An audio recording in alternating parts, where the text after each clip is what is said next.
শুধু ভালোবাসি তোমায়।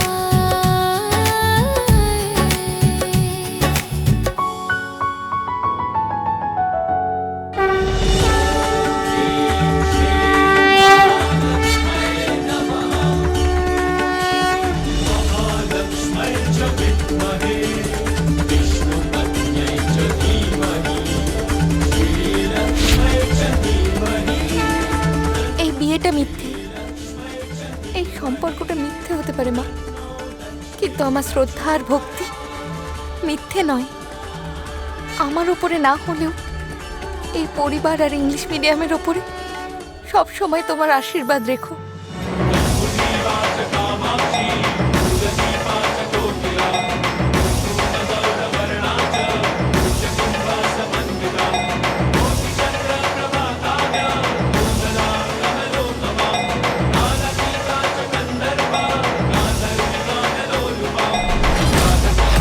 এই 10 টাকার সিঁদুর পরে তুই ভাবছিস সেই পুরো বাড়ির ওপর তোর অধিকার হয়ে গেছে? দাঁড়া, তোর এই অধিকারই আজ আমি কেড়ে নেব।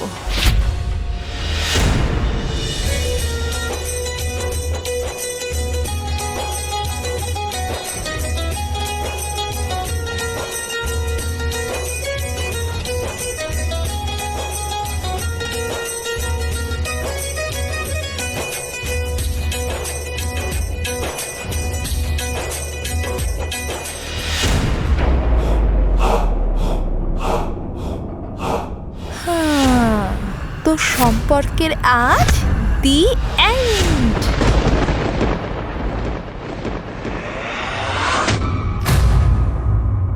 মা,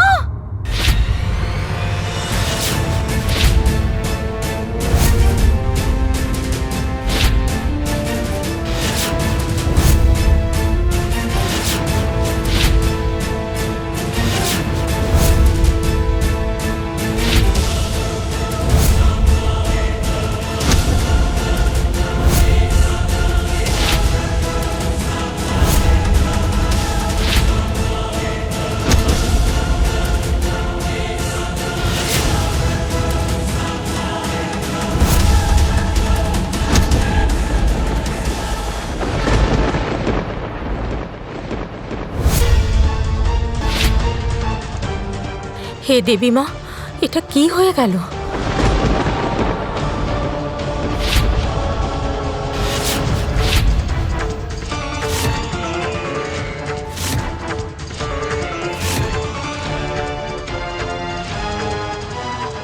চিকি, চিকি, এটা কি করে হলো?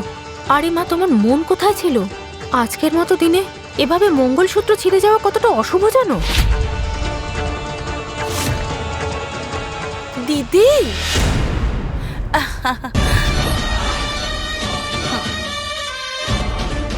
ওর জন্য এমনিতেও কোনো কিছু ভালো হয় না। দেখো না, আজ হচ্ছে মাঘ মাসের বৃহস্পতিবার, লক্ষ্মী পূজা, আর এরকম একটা বড় দিনে কত বড় একটা অঘটন ঘটে গেল। এটা তো খুব অশুভ ব্যাপার গো।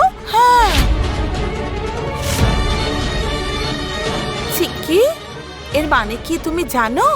সম্পর্কের বাঁধন ছিঁড়ে গেল, রামের সঙ্গে তোর সম্পর্ক ছিঁড়ে গেল।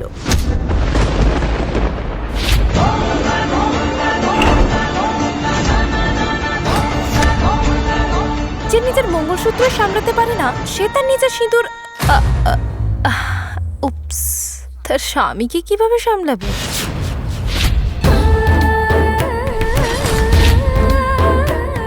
সিয়া, প্লিজ মা, আজকের দিনে এরকম কথা বলা ঠিক নয়। আমি জানি আন্টি যে তোমার আমার কথা খুব খারাপ লাগছে, কিন্তু আমার একটা কথা বলুন, যে নিজের মঙ্গলসূত্র সিঁদুরের কোনো মূল্য বোঝে না, আমার তো মনে হচ্ছে সমস্ত কিছু তার কাছে একটা খেলা।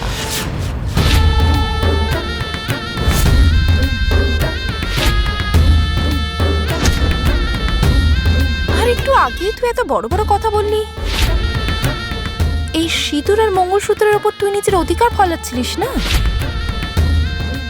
দেখ, সেই অধিকারটাও তোর হাত থেকে গেল।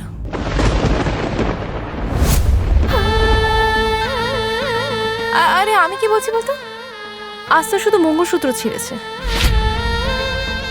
কে বলবে কাল রামই তোর সাথে না সম্পর্কটা ছিঁড়ে ফেলে সেরকমটা দেয়। কিছুই হবে না।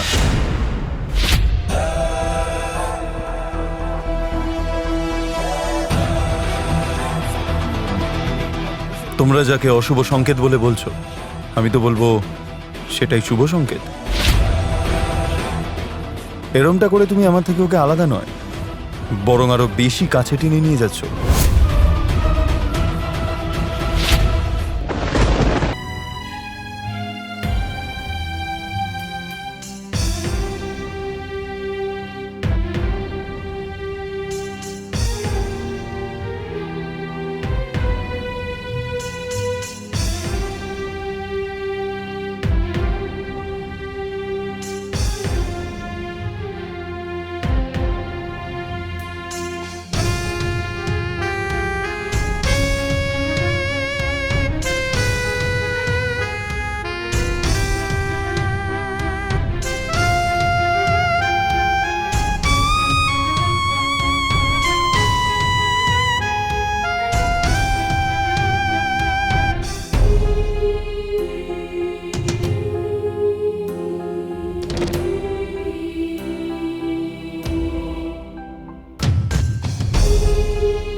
রাম, তুই এসব কি করছিস? এই মেয়েটার জন্য তুই মালা গাঁথছিস? বাহ, চমৎকার। রাম, তুই এই জুয়েলারি কাজ করা কবে থেকে শুরু করে দিলি? মানে হঠাৎ করে আবার এই মালা গাঁথার কাজ কবে থেকে শুরু করলি? আরে তুই নাকি এই শহরের সব থেকে বড় উকিল, তোর এই পার্ট টাইমের কাজ করার কি দরকার?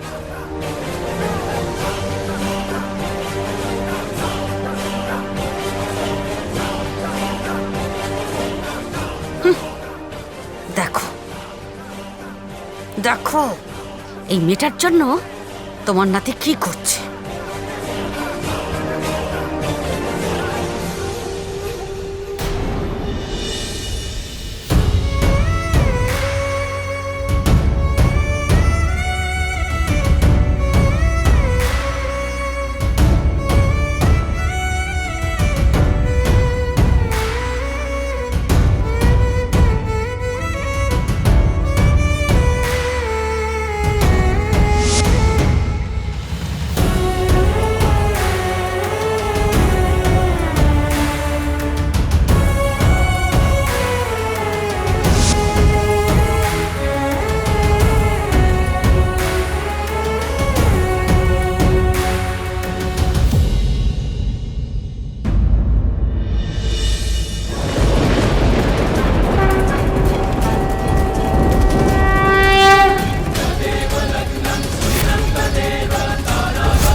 কাকি, এটা বিশাল বড় শুভ সংকেত ছিল। বোধহয় মা লক্ষ্মীও এটাই চাইছিলেন, যে আমি চিকিকে উনারই সামনে মঙ্গলসূত্রটা পরাই। মা লক্ষ্মীকে সাক্ষী রেখে আমি ওকে এই অধিকারটা তুলে দিই।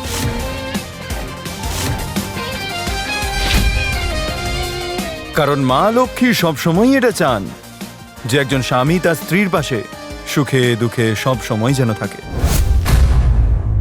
আর মায়ের সংকেতটা তো আমি এড়িয়ে যেতে পারবো না, না?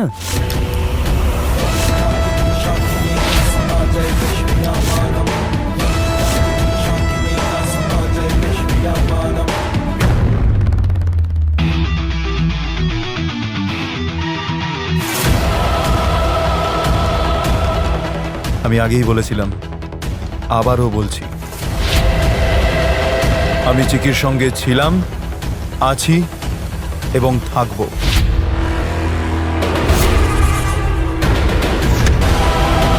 আজকে যা কিছুই হয়েছে কোনোটাই অশুভ হয়নি, এবং ভবিষ্যতে যা কিছু হবে সেটাও অশুভ হবে না।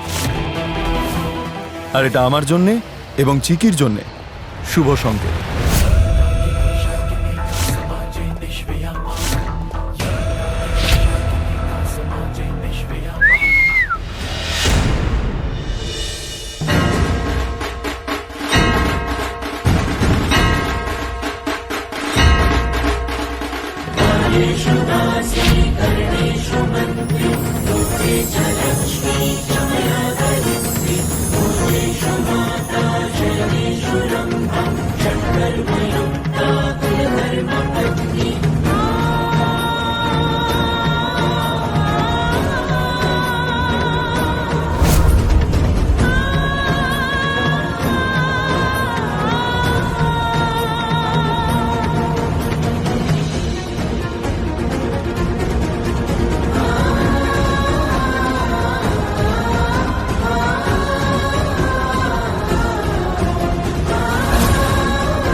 মা, তুমি চিন্তা করছিলে না যে এই মঙ্গলসূত্র ছেঁড়াটা খুবই অশুভ?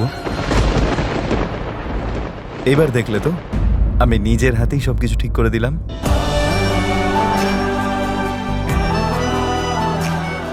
আরে বাবা, যতদিন পর্যন্ত তোমরা দুজন একসাথে থাকবে আর পরস্পরকে বিশ্বাস করবে, সেই দিন পর্যন্ত কোনো রকমের বিপদ তোমাদের ছুঁতে পারবে না। আর তোমাদের দুজনের বিশ্বাসই তোমাদের দুজনের সম্পর্ককে আরও মজবুত করে দেবে।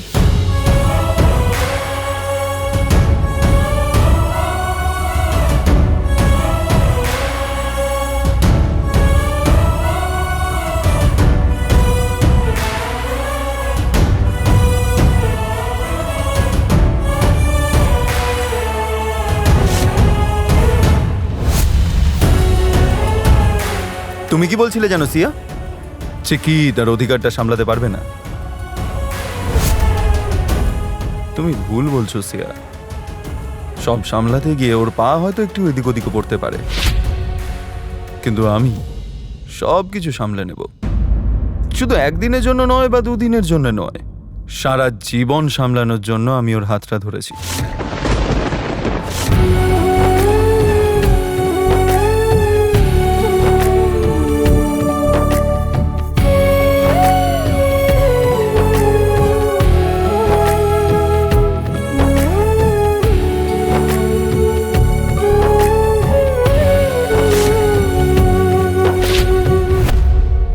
এই কথা তুমি যেন পরের বার আর ওকে না বলো, না হলে আমি নিজে সবার সামনে দাঁড়িয়ে ওকে সিঁদুরটা পরিয়ে প্রমাণ করে দেব।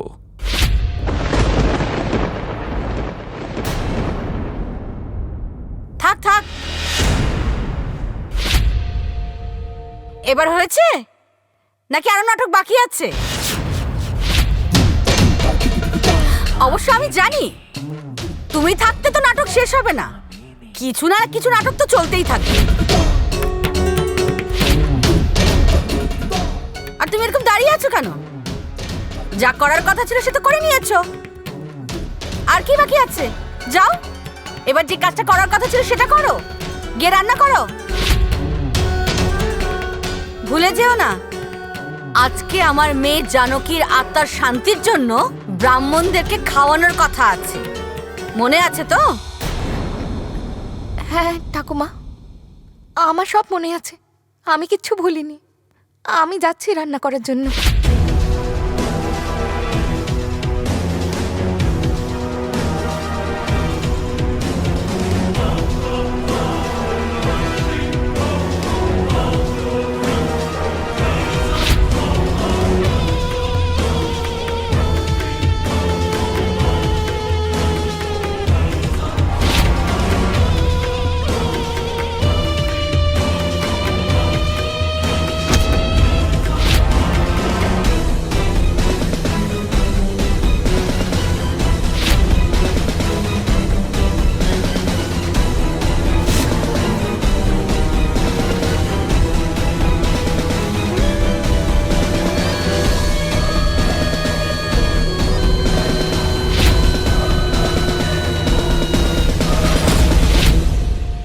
রাম, তোমার অধিকার আমাকে দাও আর না দাও, রুহি কিন্তু খুব ভালো করে জানে কি করে অধিকার ছিনিয়ে নিতে হয়।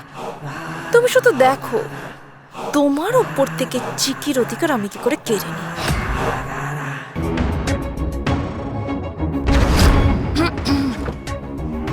কি ভাবছিস রে পাগলি? হ্যাঁ, রামকে কি করে ইমপ্রেস করবি সেই কথা ভাবছিস? হ্যাঁ, আমার মনে হচ্ছে না তোর কোনো প্ল্যানই সাকসেসফুল হবে না। কেন বলতো?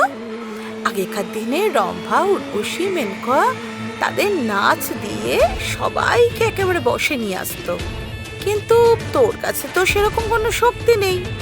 রাম তোর কাছে কি করে আসবে? কি করে আসবে? হ্যাঁ,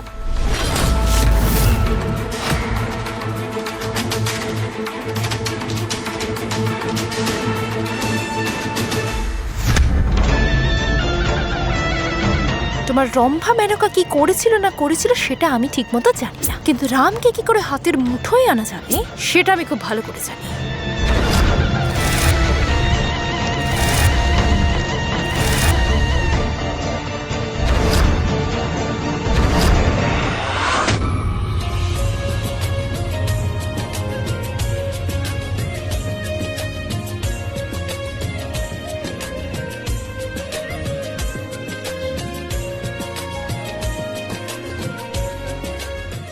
চিকি,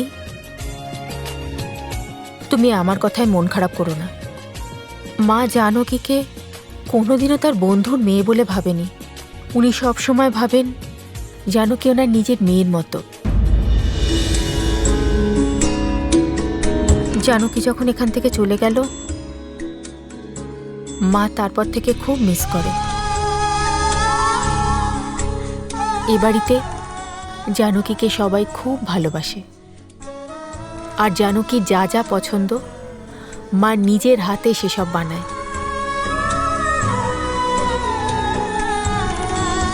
প্রতি বছর জানকী নিজের জন্মদিনে ও নিজের হাতে খাবার বানিয়ে সব গরিব দুঃখীদের মধ্যে বিতরণ করে, আর ছোট ছোট অসহায় বাচ্চাদের জামা কাপড়ও কিনে দেয়।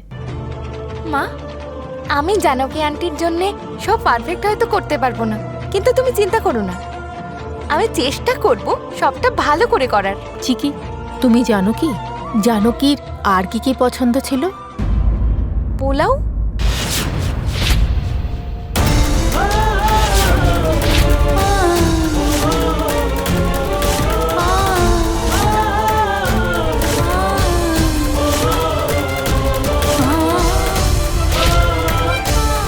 কিন্তু চিকি, তুমি কি করে জানলে যে জানকীর পোলাও পছন্দ ছিল? কারণ পোলাও আমারও খুব পছন্দের। ওর মধ্যে চিনি দেওয়া হয়, ঘি, কাজু, কিশমিশ, চেরি সব কিছু, আর খুব টেস্টি হয়। চিকি, জানকে যেভাবে কথা বলতো তুমিও সেভাবে বলছো। আচ্ছা মা, দুনিয়ার সব থেকে কিউট আর মিষ্টি লোকেদের কি মিষ্টি কথা পছন্দ?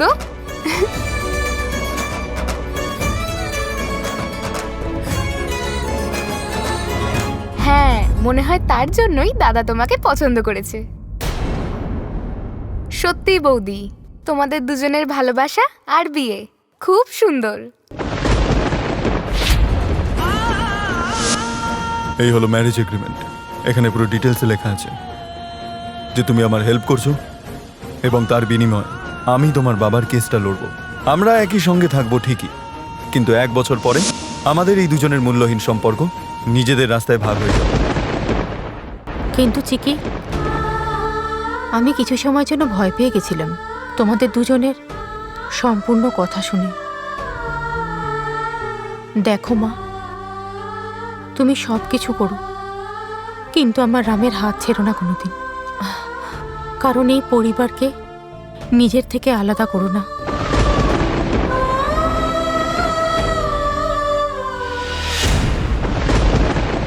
কি হয়েছে চিকি? তোমার চোখে জল? মা, তুমিও না সব সময় আমাকে কাঁদাও। এমন ভাবে বলছো যেন আমি তোমাদের কেউ নই, আমাকে পট করে দিচ্ছ। আরে পাগলি, যে সম্পর্ককে দেবী মা গড়েছেন সেই সম্পর্ককে আমরা কি ভাঙতে পারি? না এই বাড়ি থেকে তোমায় আলাদা করতে পারি।